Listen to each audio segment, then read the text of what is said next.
지난번에 좋은 질문을 해주셨던 그 어르신이 안 오셔가지고 조금 아쉬운데 그때 그런 얘기했어요. 해겔이 말하는 이제 발전, 역사 발전 맨날 그런 얘기를 주로 하니까 그때 제가 도토리가 참나무가 되는 것 그런 게 가장 모범적인 변화 혹은 발전의 사례다. 해겔이 생각하는 건 전부 그런 움직임이다. 도토리가 참나무 되고 또 꽃봉오리가 꽃이 되고 또 열매가 되고 그런 자연적인 비유만 했는데 정확하게 그 얘기를 하기 위해서 이걸 적어놓은 거예요. 해겔이 생각하는 모든 변화, 발전, 과정 이런 게 사실은 해겔이 보기에 진실이에요. 진실은 머물러 있지 않아. 그게 실체가 아니라 주체가 진실이다. 그러니까 해겔의 여러 말들이 유명한 말들이 다 많지만 실질적인 내용을 가진 것 중에서 제일 중요한 말은 그거예요. 해겔 그리스도에서 그렇게 말했어요. 모든 것이 걸린 관건은 진실을 실체로서뿐 아니라 또한 주체로서 파악하고 표현하는 것이다. 그게 관건입니다. 거기에 모든 것이 걸려있다라는 얘기예요. 정신현상학 어문에서 몇 번째 문단인지 모르겠는데 아주 제일 유명한 문장. 그러니까 실체에서 주체로라는 구호죠. 그래서 실체에서 주체로라는 건 또 그 떠버리 동료 슬라보이 지젝이라는 사람을 얘기하게 되는데 그 사람의 뭐죠? 이데올로기라는 숭고한 대상인가 그 책의 마지막 챕터인가의 제목이 실체에서 주체로예요. 해겔한테서 나온 것도 따온 거죠. 진실을 실체로서뿐 아니라 주체로서 파악해야 된다는 말에 담긴 여러 의미 중에 하나는 머물러 있는 멈춰 있는 것으로 생각할 것이 아니라 계속 변화하고 있는 놈으로다가 파악해야 한다. 그런데 그 변화 발전 과정을 해겔이 변증법이라고 부르는 거고, 그러니까 우리가 변증법 디알렉틱이라는 말을 들으면 디알렉티쇼 베베 다이얼렉틱 모션 변증법적 운동을 떠올려요. 그리고 그 운동을 표현하는 해겔의 본인의 말, 우리는 그 운동에 대해서 정반합이라는 이상한 얘기를 늘 들어왔지만 그 모양은 참 나빠요. 정반합은 항상 종이 혼자 있는데 어딘가 딴 동네에서 반이 와갖고 구투리 해서 뭐 혹은 뭐 제3자가 나가고 중재를 해줘서 뭐 합이 만들어지고 그러면서 뭐 모순이 해소되고 말이죠. 모순이 해소된다는 건 아주 정말 잘못된 이해예요. 전혀 반해결적인. 그러면 해겔 본인은 정반합다 얘기한 적 없고 뭘 얘기했냐? 이거예요. 암더스웨어든 인디스트루티브. 이게 뭐냐면 달라지고 자기로 돌아오기. 달라지고 자기로 돌아오기. 이게 뭔 소리냐? 그러니까 뭐 다른 곳으로 갔다가 자기 자리로 돌아온다 뭐 이렇게 이해하면 좋겠어요. 그런데 아까 도토리하고 참나무로 생각해 보자고요. 도토리가 참나무가 되는 건 달라지는 거잖아요. 한편으로. 그런데 자기로 돌아온다는 얘기는 참나무가 결국에는 그 도토리 자신이잖아요. 그러니까 그 양면이 머물러 있음과 변했음이 같이 있는 거죠. 두 번째 표현은 더 그걸 도드라지게 해요. 이건 뭐냐면 지실 스라이브니 안데스베어. 달라지면서 자기로 머물기. 달라지면서 자기로 머물기. 그거예요. 이거 이상의 더 현란한 표현들도 해결을 쓰지만 핵심은 이 두 가지입니다. 그러면 여기에 붙여놓고 우리가 지난번에 다카스 마사오라고 본명을 말씀드렸지만 우리는 박정희라는 이름을 더 잘 아는 그 사람이 막 근대화를 외치던 시절에 우리가 꿈꿨던 뭐 발전, 선진국 대열에 들기 이런 것은 저는 이런 변화하고는 좀 다른 변화를 선전했다고 생각해요. 그러니까 아예 막 다른 우리가 개천에서 용나기 이런 거 있잖아요. 지렁이가 용으로 바뀌고 그건 뭐 하여튼 뭐 완전히 뭔가 하여튼 뭐 극락세계로 확 넘어가기 그런 건 없습니다. 해결은 그런 거 얘기한 적 없어요. 뭐 올챙이 개구리적 아니 개구리 올챙이적 생각 못한다 그런 종류의 변화 완전히 내가 이제 개천에서 용나버릴 거야 이런 식의 꿈을 심어준 적은 한 번도 없어요. 그건 우리 개발국제 시대 때 우리가 품었던 꿈이고 근대성은 아무 없습니다. 우리는 어떤 변화를 겪든지 또 우리가 어떻게 달라지든 간에 결국엔 여전히 우리일 거예요. 그게 우리에게 힘을 주기도 하고 그게 우리를 안정적으로 만들기도 하는 거죠. 그래서 어떤 다른 무슨 선진국이 되고 뭐 이런 거는 하여튼 달라지는 듯 우리는 그대로 우리 자신이에요. 이런 의심을 얘기했고 이것이 발전이라는 것을 잘 알면서 발전을 얘기하려면 오케이 맞습니다. 해결도 발전을 얘기하는 사람. 올챙이 때 품었던 문제, 올챙이 때 우리를 괴롭혔던 문제는 개구리가 된 뒤에도 또 돌아온다.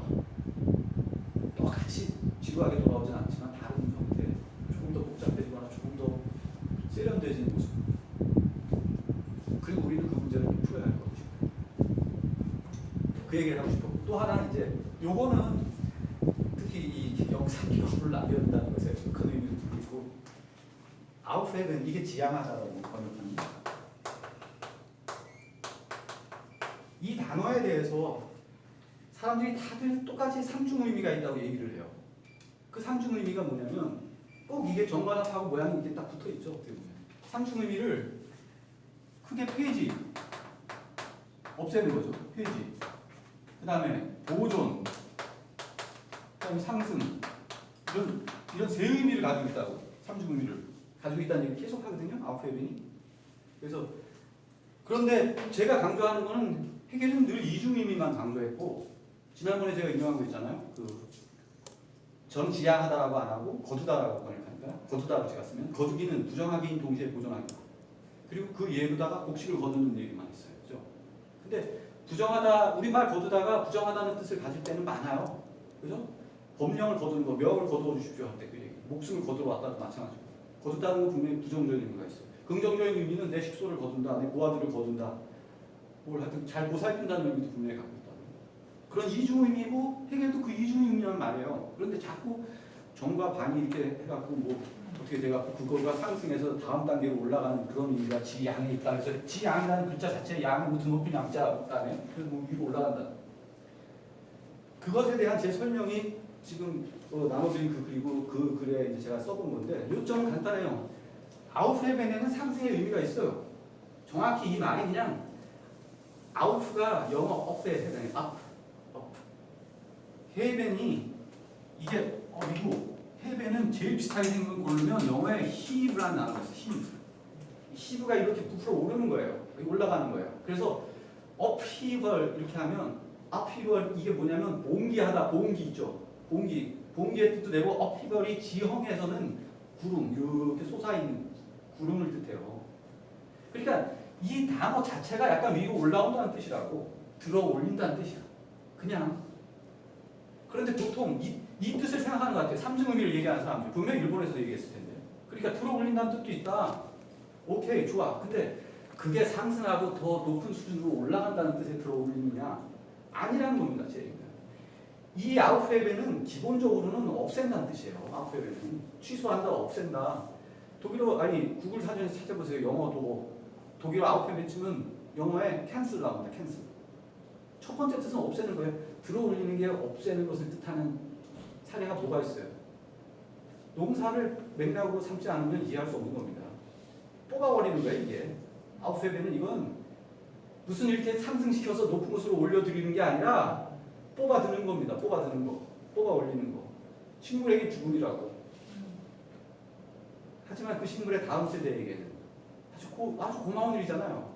그 농부가 그거 잘 알곡만, 그 다음 세대잖아. 알곡만 잘 이렇게 해서 잘 보존했다가 다음 해에 또 잘 살 수 있는 좋은 기름진 밭에다 뿌려줄 거 아니에요. 바로 그겁니다. 그러니까 이 아웃헤벤에 들어 올린다는 뜻이 있으되, 그거는 해겔이 강조하는 이중 의미에 그대로 다 녹아 들어가요. 따로 얘기할 필요 없다고. 그러면 충분히 야 이거 거두다가 맞네 이 소리가 나오지 않겠어요? 저는 그렇게 주장하는 바입니다. 그러나 전에도 말씀드렸듯이 어떤 학문에서도 마찬가지예요. 철학뿐만이 아니라 자연과학에서도 용어의 변화, 용어의 결정은 지극히 정치적인 문제입니다. 저처럼 힘없는 사람이 아무리 외쳐도 바뀌지 않습니다. 기대하지 않아요. 언젠가 누군가 힘 있는 사람이 또 이제 한국 사회가 더 좀 변화가 돼서 한국어도 더 이렇게 좋은 한국어가 있는데 이걸 왜 안 쓰고 지향하다를 쓰고 안 줬냐, 상중음이라는 것도 허구다 라는 내 말이 설득력을 얻었을 때 누군가 학문 정치적 힘을 가진 사람 한 사람은 안 되겠고 여러 명의 힘을 합친다면 바뀔 수도 있겠죠. 제 인생에 그런 일이 올 거라고 기대하잖아요. 하지만 저는 이 발견을 저의 최대 업적으로 생각합니다. 그래서 이거 못 받기 위해서 제가 해겔이 전 한 문장만 아까 인용했잖아요. 거두기는 부정하기인 동시에 보존하기다. 그건 정신연수학에 나온 거. 그거 말고 다른데 해겔에 해겔의 주저, 중요한 저서다 하면은 논리의 학이에요. 휘센샤프트 디얼로기. 논리의 학이라는 표현은 백종현 교수가 이제 은퇴한 백종현 씨가 쓰는 그 표현인데 그거 받아들이면 됐습니다. 그냥 괜찮아요. 휘센샤프트 디얼로기. 그리고 또 하나는 철학 강요, 엔시클로피디라는 그러니까 해겔이 자기 강의용으로 이제 뭐랄까 열쇠말들을 모아놓은 그런 요양문들의 모음집이에요. 그러니까 해겔이 시스템을 구상했지만 그 시스템에 해당하는 책들을 다 쓰지 못했어요. 논리학, 자연철학, 정신철학 이렇게 해놨는데 논리학만 제대로 써서 출판하고 정신철학, 자연철학에 해당하는 자연철학, 정신철학에 해당하는 책들은 거의 다 못 쓴 거거든요. 법철학도 있지만 그것도 마찬가지 강의용 요약집이고. 근데 이 시스템 전체를 요양문들만 모아놓은 책이 철학 강의입니다. 그러니까 이걸 보면 시스템 어떤 걸 구성했고 어떤 윤곽인지까지는 알 수 있죠. 그렇게 두 권을 요새 컴퓨터가 있으니까 다 뒤져봤어요. 여기서 해겔이 아웃헤븐 설명하는 대목이 있나? 한 권당 하나씩 딱 나옵니다. 그거 제가 읽을게요 지금. 보세요. 요거 B라고 제가 한 건데 이건 어디 나온 거냐면 논리학 1권 맨 앞부분에 나와요. 거두기와 거둬진 놈. 저는 그렇게 지금 이미 번역하고 있어요. 지향하기와 지향된 놈 이렇게 뭐 지금 번역되겠죠. 거두기와 거둬진 놈은 철학에서 가장 중요한 개념들 중 하나.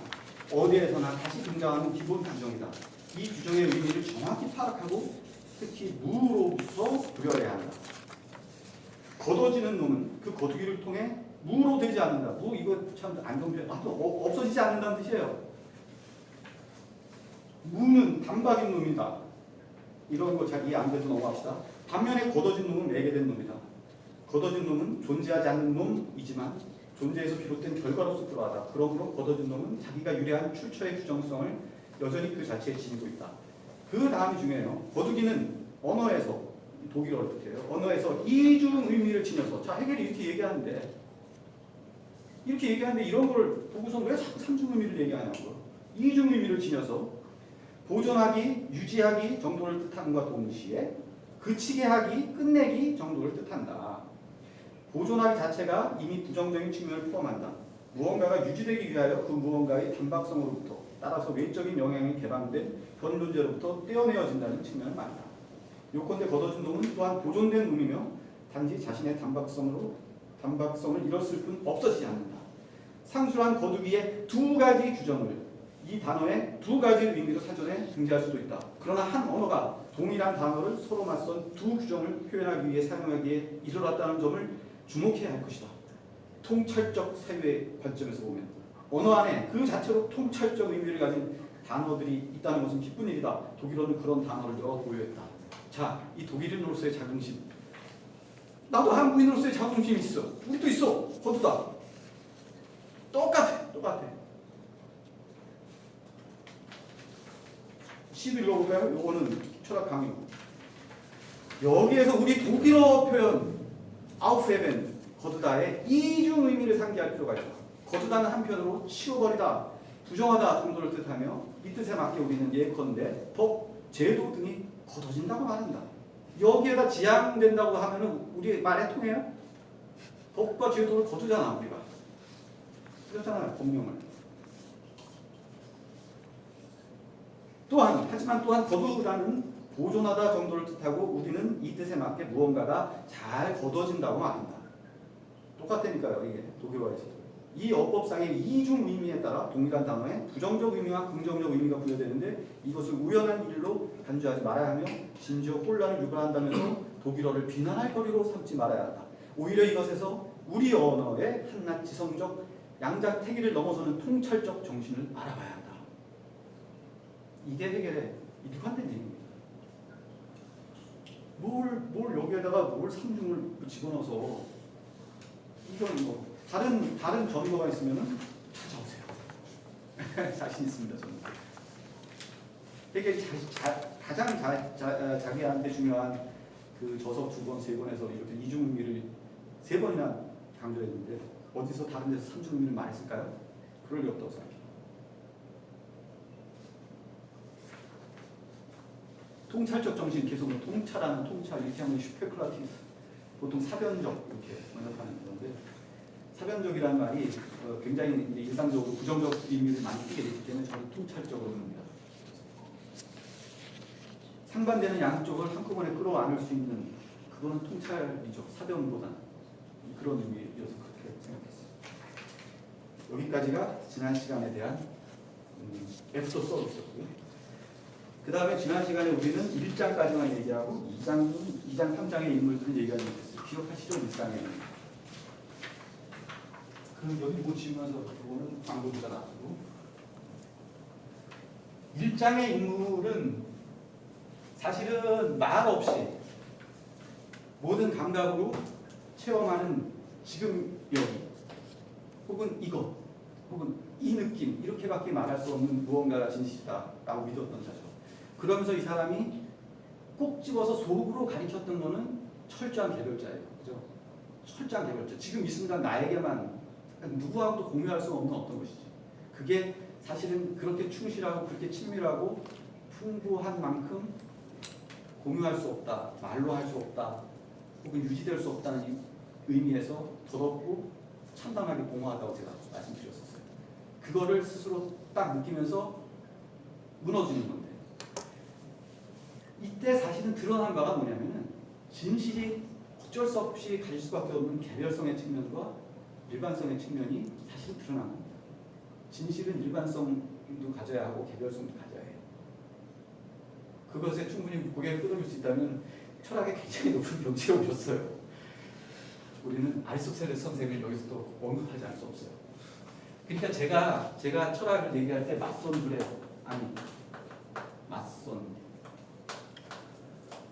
둘의 얽힘 이라는 표현을 해결 철학을 요약하기 위해 썼었어요. 그러니까 2016년 책만 해도.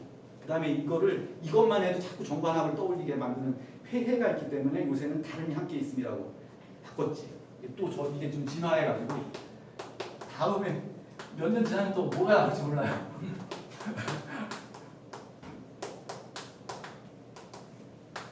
이게 나을 것 같아 차라리. 왜냐면 이렇게 하면은 뭔가 정반합의 향기가 아직 나기 때문에 다름이 함께 있으면 진화시켰는데 그래도 이걸 버리면 안 돼요. 좋아요 이것도. 이럴 때 맞선 둘이 누구냐? 맞선 둘은 온갖 것일 수 있어. 온갖 것일 수 있어. 주체와 객체도 되고 뭐가 될 수 있을까? 좋음과 행복함, 하여튼 신과 인간도 될 수 있을까요? 그것도 될 수 있을 것 같아요. 그럼 이게 신과 인간이 되지. 그리스도라는 그 기독교의 가장 미스테리, 기독교의 상징이라고 얘기해야 되겠죠. 우리 객관적인 의미에서는 종교인들은 다르게 얘기하겠지만 그 가장 큰 미스터리인 그리스도가 온전히 신이며 온전히 인간이다 이렇게 돼 있어요. 그게 교리입니다. 그런 그 말도 안 되는 거를 믿어야 해. 거기서는 신과 인간, 맞선도 온갖 것이 될 수 있는데 점점 공부를 하면서 요새 제가 주목하는 건 이 맞선들의 핵심은 개별성과 일반성이에요. 일반성의 측면이 언어적인 측면이라고 할 수 있고 이게 비언어적인 측면이에요. 그러니까 실제로 있는 놈, 실제라고 부를까요? 실제. 남 진실이라는 말을 계속 써왔는데 좋아요. 진실은 항상 이 양면을 가져야 해. 가질 수 있어요. 그리고 이 양면을 가진다는 얘기를 언제부터 하기 시작한 거냐면 플라톤, 아리스토텔레스부터 하는 겁니다. 플라톤은 물론 일반성의 측면, 개념, 이데아, 일반자잖아. 이데아, 에이고스. 그 개념 쪽에 무게를 싣는 사람이었다면 아리스토텔레스에 오면은 반드시 구체적 개별자는 이 문자도 나옵니다. 시놀론. 이거 합쳐진 전체라는 뜻이에요. 이게 영어식으로 하면 synthesized whole. 합쳐진 전체로서만 있어요. 그러니까 구체적인 놈은 어떤 놈이든지 구체적 개별자. 그게 아리스토텔레스 선생이 생각하는 실체고 그 실체는 시놀론인데 이 시놀론인데도 무엇이 합쳐져 있느냐면 오셨습니다. 그 얘기할 때 지나시는 좀 이따 제가 말하고요. 시놀론에서 무엇이 합쳐졌느냐 하면 진료와 형상이잖아요. 진료와 형상. 그 진료와 형상이 바로 요거하고 똑같아요. 개별성을 대표하는 요소가 바로 진료고 일반성을 대표하는 요소가 바로 형상이에요.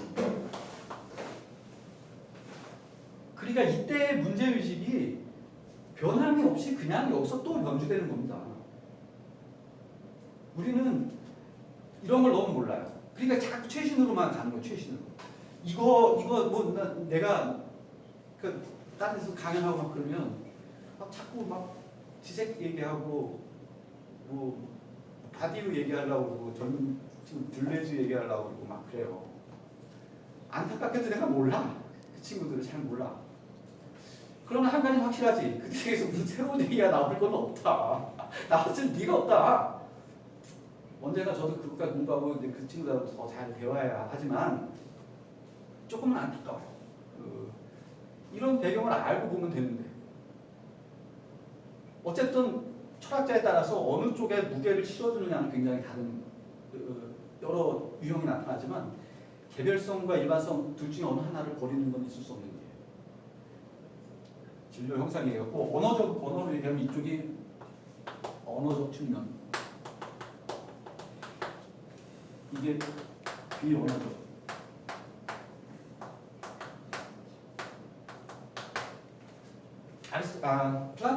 플라톤이 뭐 이런 쪽만 강조한 사람이다라고 얘기하는 건 사실은 플라톤에 대한 공정한 해석은 아닌게 분명합니다. 플라톤도 항상 자기 철학의 핵심은 현상을 구하는 거라고.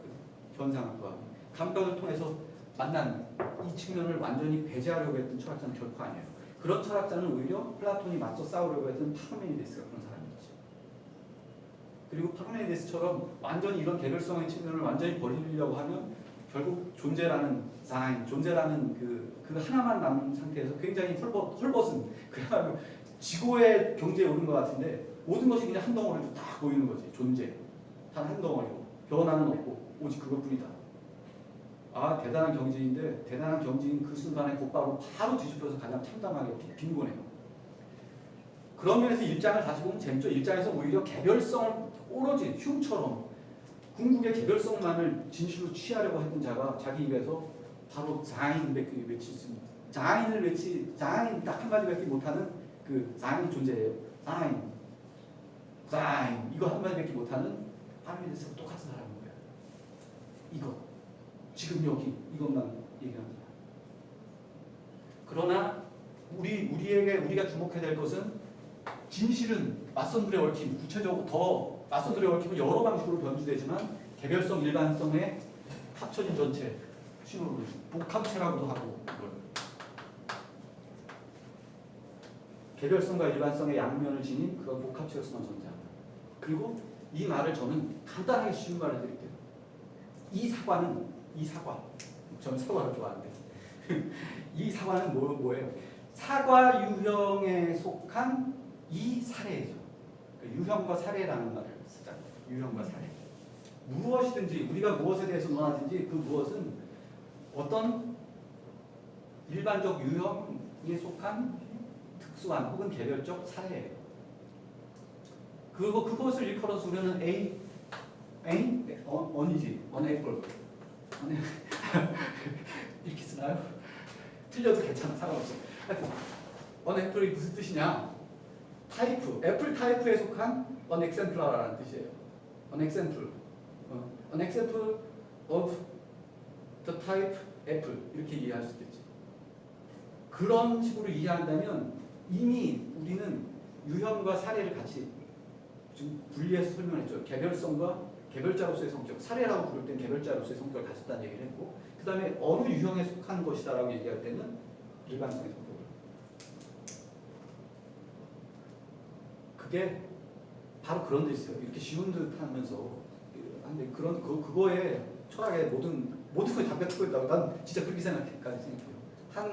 그 사과 유형에 속한 이 사례라고 우리가 말할 때 우리가 생각하는 바가 무엇인가? 그걸 깊이 파고들면 헤겔과 플라톤과 아리스토텔레스와 대등한 수준까지는 아니지만 그들을 읽을 최소한의 열쇠는 잡는 거라고 생각해요.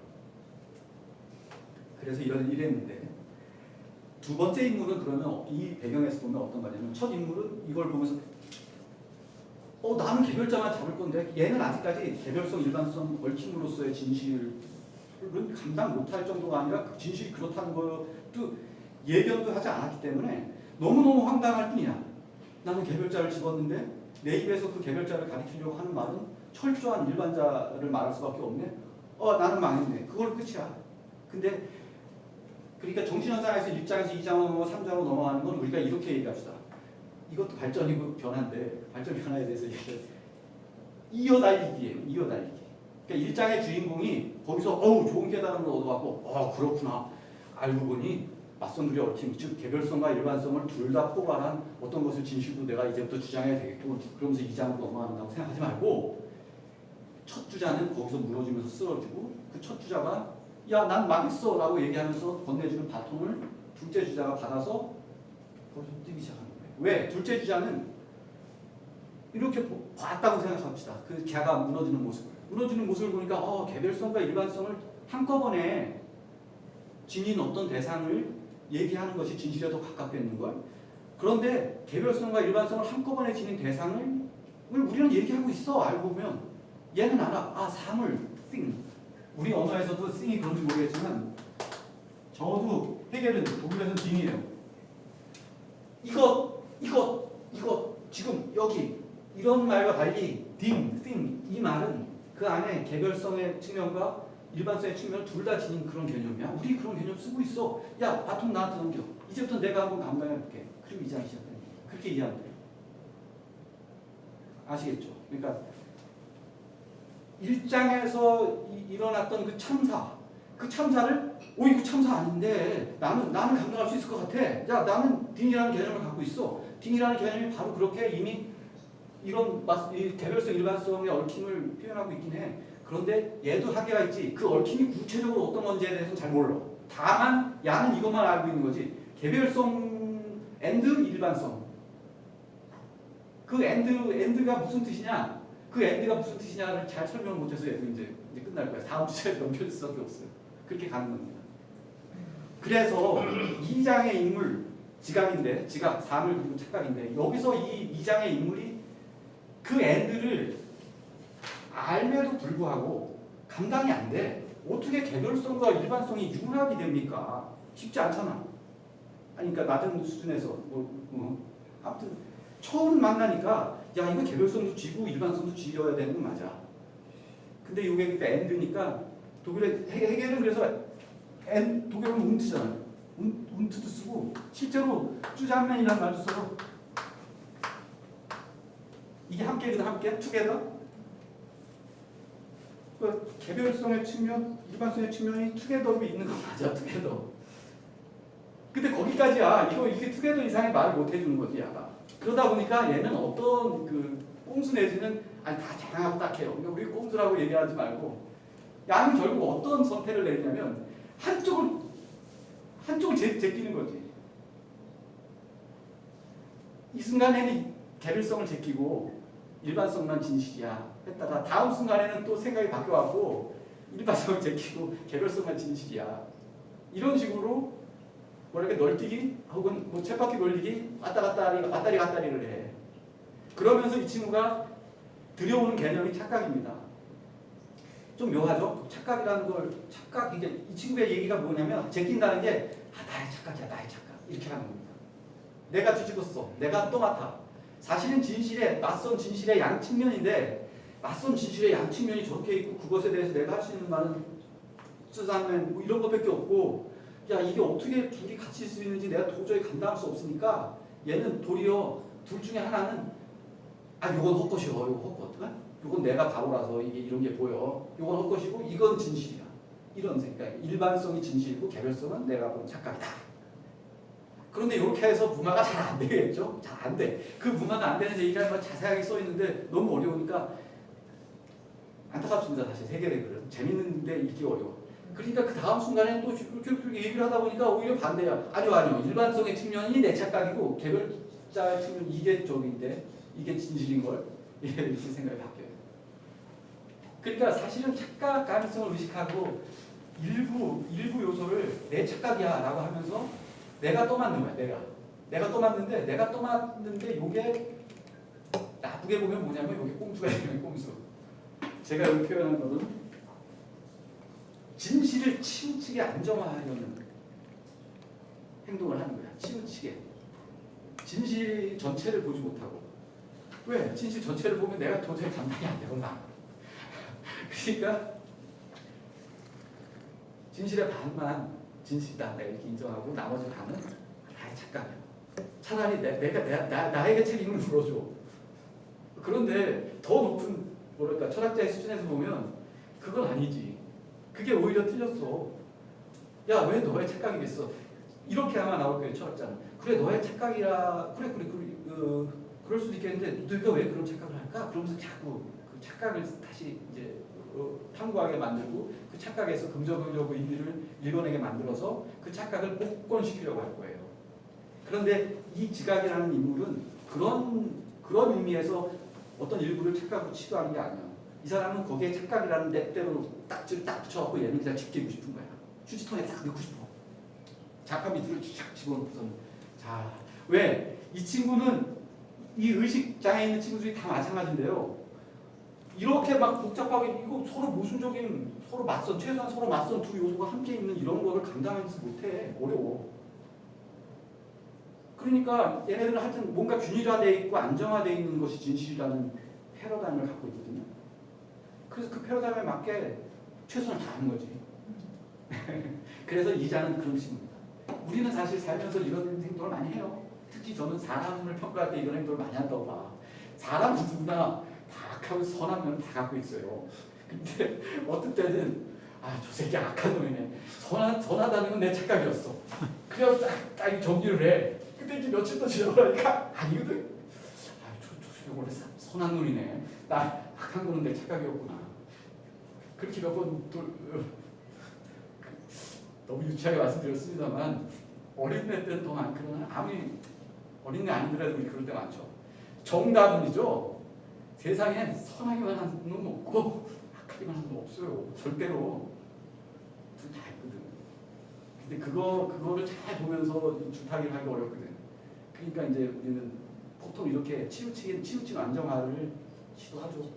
치우치게 안정화하기 조금 더 한마디만 보태자면 그런 종류의 안정화는 또 불가피하기도 해요. 너무 힘들잖아. 저 새끼는 내 편, 저 새끼는 남의 편 혹은 이게 이제 피아가 쫙 분리가 돼야 이 편하지. 생존을 위한 것이기도 해요.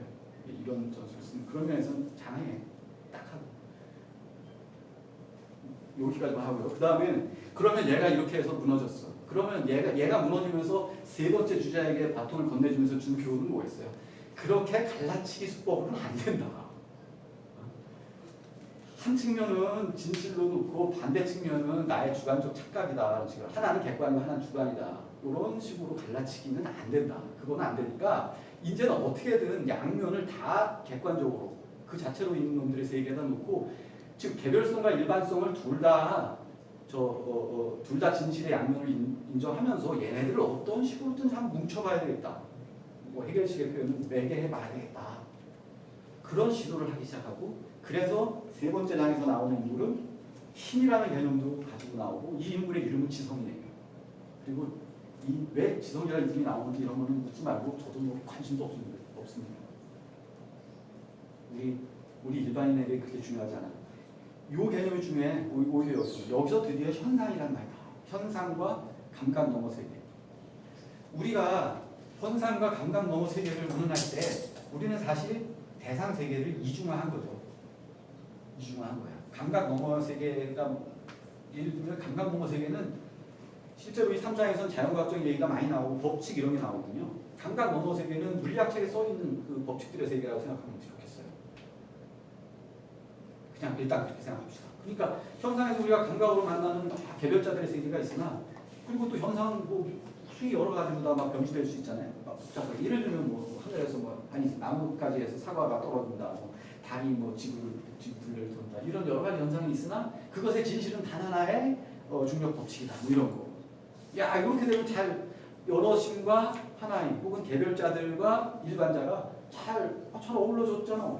이렇게 된 거 같죠. 됐어요. 좀 훌륭해. 아까 여기서 개별자 일반자 매개가 안 돼서 하나는 그냥 내 착각이고 이렇게 했던 것보다 훨씬 나은 거 아니에요. 세지, 센 놈이야.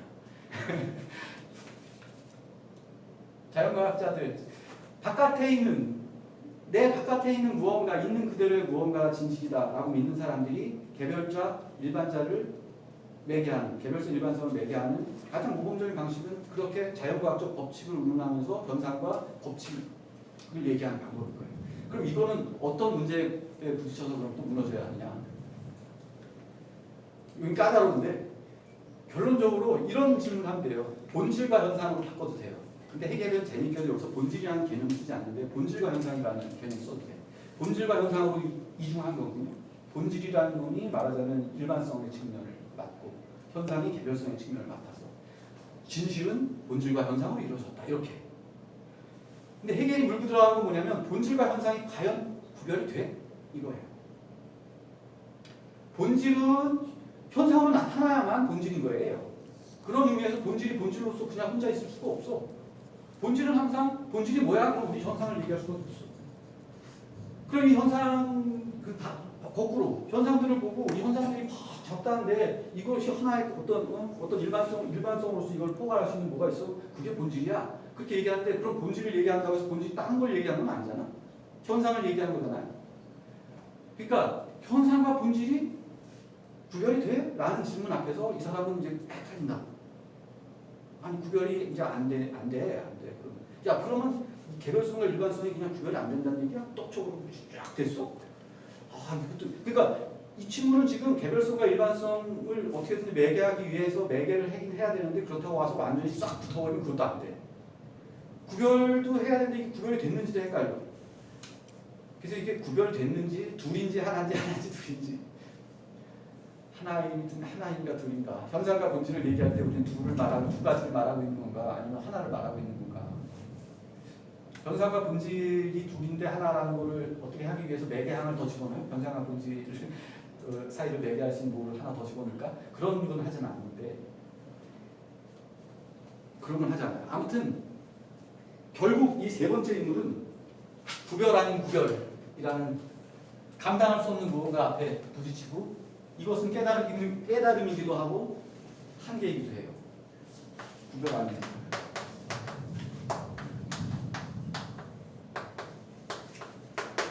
추상적인 말, 구별 아닌 구별. 차이 아닌 차이 이렇게 했어요. 똑같은 말이에요. 운터시트인데 저는 구별이라고 번역하고 운터시트가 그 독일어에만 있는 거고 뭐 영어나 불어에서 디퍼런스. 이걸 어떻게 영어에서 구현해야 되지? 하여튼 차이 아닌 차이. 우리는 차이 아닌 차이를 말할 수밖에 없다. 현상과 현상 너머의 세계를 말할 때.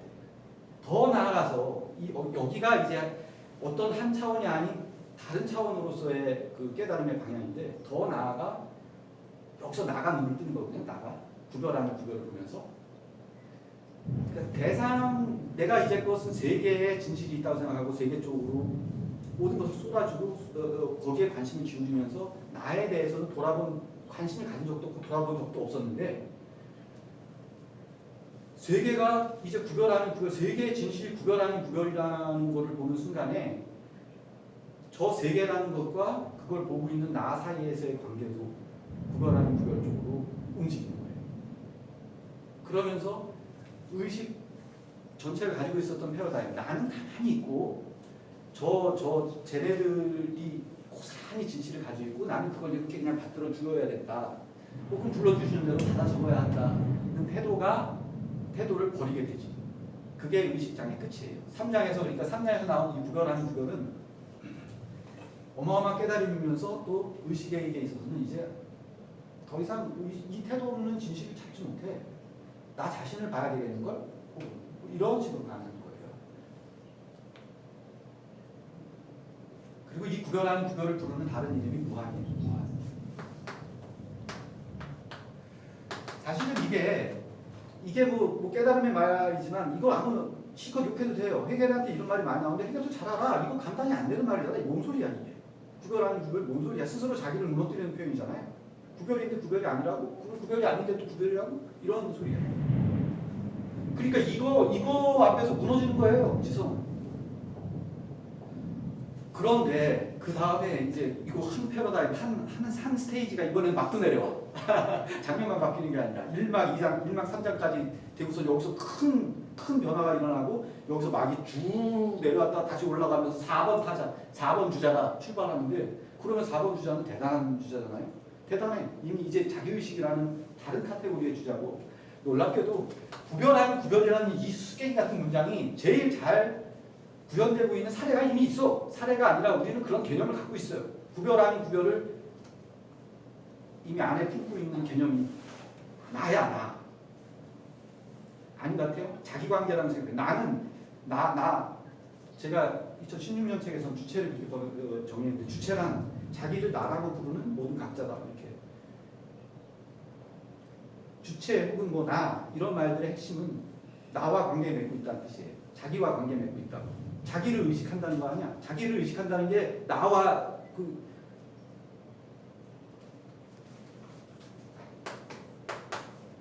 나는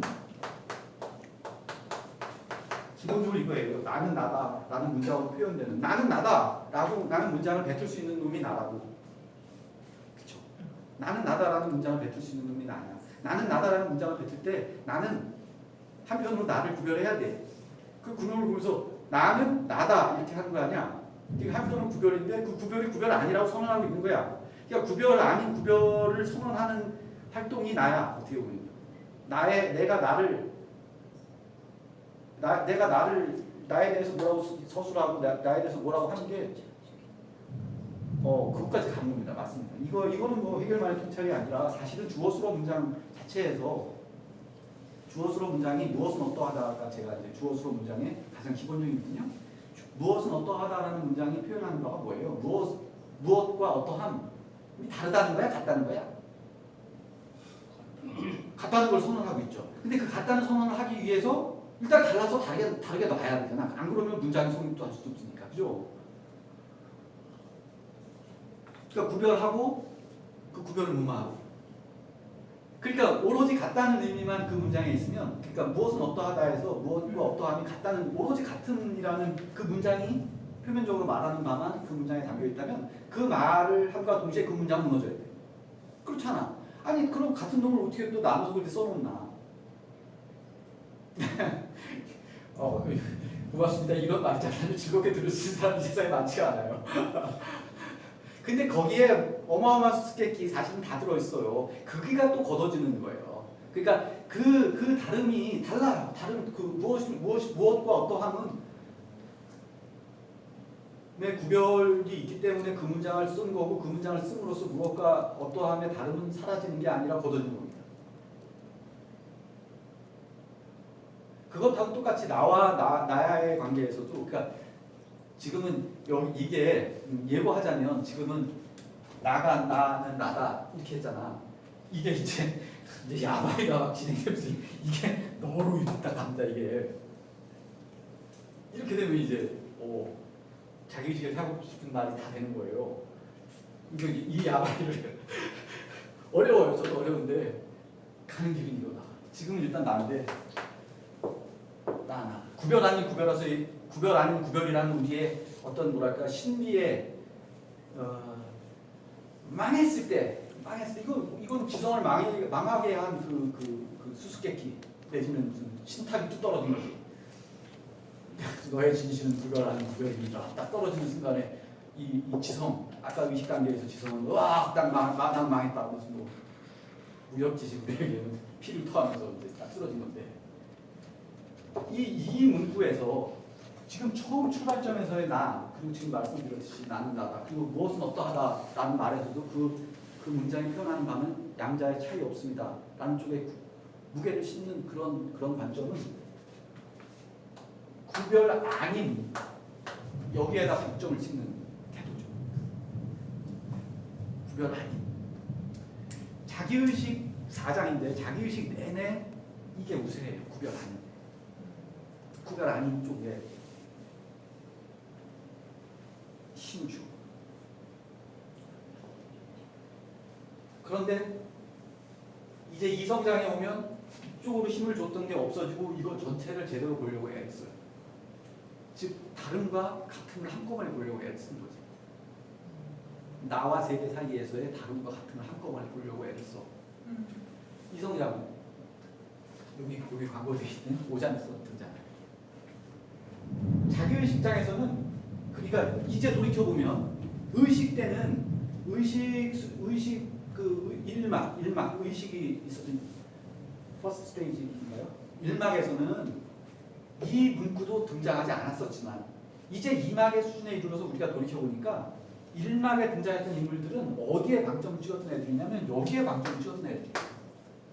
혹은 가리고 전혀 보지 못하고 구별 여기다가 그러니까 사실은 나를 의식하지 못했지만 아무튼 내가 손대거나 내가 뭐 어떻게 재단하거나 내가 하면 안 되는 진실은 고스란히 그대로 있고 나는 그냥 고스란히 그걸 받아야 되는 사람이야. 받아야만 내가 삶에 이르러 이런 생각을 했던 사람은 여기에 방점을 크게 찍었던 사람이죠.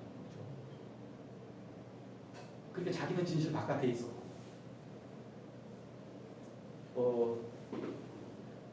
나쁜 건 아닌데 뭐라고 얘기할까? 아무튼 치우친 태도예요. 치우친 태도. 그러니까 이 사람 이런 태도를 가진 사람들이 추구했던 진실의 논리적 형식은 그게 아닌 짓입니다. 진짜 이렇게 번역하는 거예요. 그냥 뭐 저는 그 자체 이렇게 번역하는데 이것도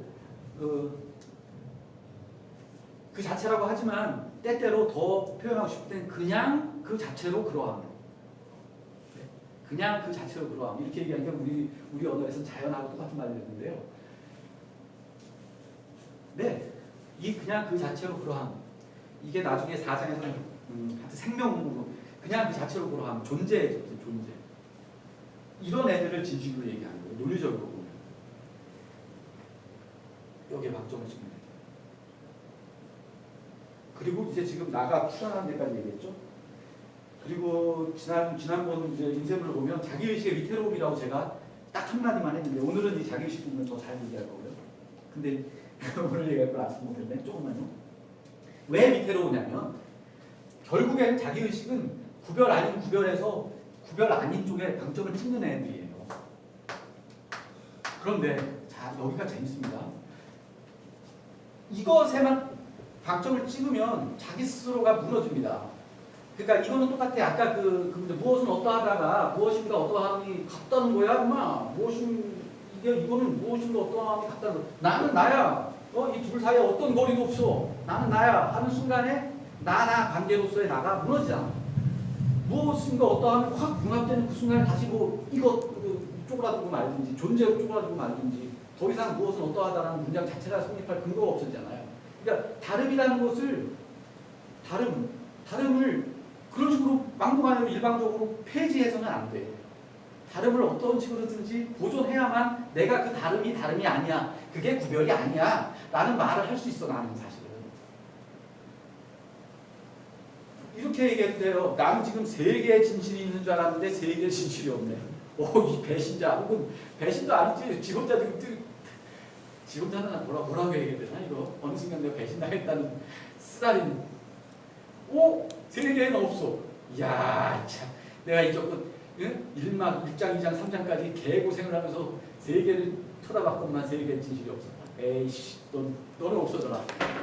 때려 부시고서는 이제 나에게로 돌아오는 게 이것이 진실이다. 라고 얘기를 하기 위해서도 얘는 있어야 돼. 네? 아시겠어요? 밟혀서 없어지기 위해서라도 일단 있어야 돼. 그러니까 내가 완전히 진짜로 제대로 확 밟아갖고 얘를 없애버리면은 안 돼. 그러니까 이게 아닌 다름 이런 걸 취급할 때 아닌 다름에 대한 일방적인 부정이라는 방식으로는 나도 죽어. 지글지글한 상황입니다. 그래서 그게 계속되는 위태로움이에요. 이게 어떤 의미에서 이 위태로움을 다르게 해석하면요. 과거이지 과거. 과거를 묻지 마세요. 그런 거 얘기할 때 나의 과거가 지금 이 자기의식이 그래 세계는 진실이 아니야. 이제 난 깨달았어. 세계는 진실이 아니고 이건 볼 필요도 없어. 보이는 족족 그냥 쳐내는 거야 이거는. 그리고 나하고 돌아오는 내가 이것이 깨달은 거하고 이것이 나야 라는 주장을 계속 밀고 가는 건 어떤 태도하고 똑같냐면 자신의 과거를 완전히 부정하는 거하고 똑같아. 쥐가 그 수준에 어떻게 올랐는데 그 의식의 길을 거쳐서 야 저기에 고스란히 진실이 있어. 그걸 섬기면서 이렇게 하고 여기까지 왔거든. 그러면 그 과거가 부정되지가 않아요. 그 과거는 이미 내 안에 나의 한 구조로다가 역사의 결과물은 지금 이 순간에 그 결과물 내의 구조로다가 그대로 들어와 있어요. 그거를 인정해야 돼. 인정 안 하면 안 돼. 근데 얘는 인정을 안 해요. 왜? 배신당했다고 어떻게 이러면서 제가 좀 많이 각색하고 있습니다만 나는 이해가 돼요. 배신당했다고 느낄 것 같아요. 그래가지고 걔를 쳐내려고 하는데 그럴수록 계속 위태로워지는 거죠. 그래서 결국에는 다시 5장으로 갈 때는 1장에서의 태도가 복권됩니다. 물론 1장에서처럼 일방적으로 받들어주겠습니다가 아니라 그냥 그 자체로 그러함이라는 그 범주 이거와 대비되는 4장을 대표하는 진실의 형식은 휘어지시든 이게 대자라고 하는 거예요. 휘어지시 여기도 대문자로 썼으니 여기도 대문자로 씁시다. 휘어지시인데 휘어지시는 대자 이렇게 번역했던 거예요. 대자. 저는 여기를 자기를 마주함.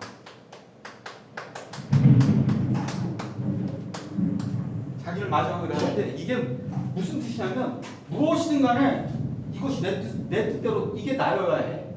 거의 이건 지금 이론하는 태도가 아니라 명령하는 완전 독재자, 작은 독재자. 내 뜻대로야. 내 뜻대로여야 해. 아니면 처단 혹은 뭐 같은 내가 주물러 물건이면 주물러고 갖고 흙덩어리면 주물러서 내가 원하는 모양의 그릇을 만들어야 되고 그 자체로 그러함 이걸 용납을 안 해. 이 친구는 극단적으로 다 내 손이 가야 돼. 좀 우스꽝스러워질 수 있다는 것을 보여드리기 위해서 우리도 과거 시간 여행을 통해서 말씀드리면 한때 이 훈들이 넘치던 시대가 있었잖아요. 가훈과 교훈과 급훈과 훈들이 넘쳤어. 근데 그 훈들의 내용이 사실은 다 그럴싸한 얘기야. 누구나 굳이 그 액자에 안 집어놔도 다 좋은 얘기야. 열심히 살자 이러고 착하게 살자. 아니 그걸 뭐 액자에 넣어서 써붙여야 되냐고. 근데 그걸 어떻게 썼지? 그래서 이제 교자 아무개 보니까 썼나? 교훈 급훈. 독재자들이 좋아하는 방식이거든요. 독재자들이 뭘 원하는 거냐면 사람들이 다 알고 그냥 그 자체로 옳은 말이라 하더라도 그냥 그 자체로 그냥 옳은 상태로 내놓고 싶지 않아. 그런 건 중요하지 않아. 다 내 손길이 간 무언가로 바꿔야 돼. 무슨 우리 독재자 아무개 포고령 1호 착하게 살자 이렇게 해놔야 자기의식이라는 인물의 성격을 보여드리기 위해서 예를 하나 들었어요. 조금 묘하잖아요. 그죠? 세상에는 그 자체로 그러함이라는 요소가 분명히 필요해요. 그런데 이걸 인정하지 않는다고 했을 때 이 친구는 어떻게 위태로울 것인가. 여기까지만 예고를 하고서는 잠깐 쉽시다.